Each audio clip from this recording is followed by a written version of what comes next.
She struggles with guilt, self-interest, and the desire to do what is right, often all at once. Glinda's obsession with appearances and status is not innate. It is a product of her upbringing. Her parents, depicted as shallow and image-conscious, have instilled in her the belief that worth is tied to external validation. This context allows us to see Glinda as a victim of her environment, albeit one with agency to rise above it. She is not inherently malicious. Rather, she is navigating a world where she has been taught that charm and manipulation are survival tools. If you've seen Encanto, it won't be difficult to draw parallels between Glinda and Isabella. They're both seen as paragons of perfection in their respective worlds, but this adoration comes with significant costs. As the golden child of the Madrigal family, Isabella is revered for her ability to create flawless plants and flowers. Her family and community view her as the epitome of perfection, which pressures her to conform to expectations rather than explore her individuality. In both cases, the characters struggle to reconcile the external image imposed on them with their internal desires, leading to feelings of frustration and entrapment. Throughout the narrative, Glinda has moments where she strives to break free from her superficial image. Her relationship with Elphaba challenges her worldview, exposing her to the value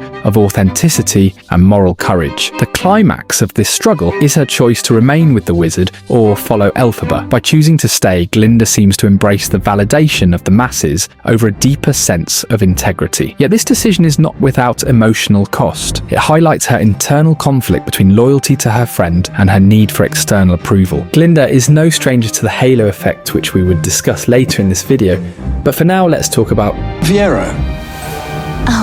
Fiyero, the seemingly nonchalant prince, is another character who lives behind a facade. Idolized for his charm and carefree attitude, he hides his deeper emotions and capacity for courage. He initially appears as the shallow prince, uninterested in anything beyond immediate gratification. His song Dancing Through Life epitomizes this persona as he advocates for a life free of responsibility. However, the persona is a defense mechanism. Fiyero projects nonchalance to shield himself from vulnerability and to avoid being judged for having deeper emotions. By keeping things superficial, he ensures that others only see what he wants them to. He hesitates to show empathy, a trait that may make him appear weak or different from the carefree image he has so carefully constructed. Fiyero's internal conflict mirrors Glinda's in many ways. Both are trapped by the roles they have so carefully curated for themselves and struggle to break free from the expectations that come with being idolized.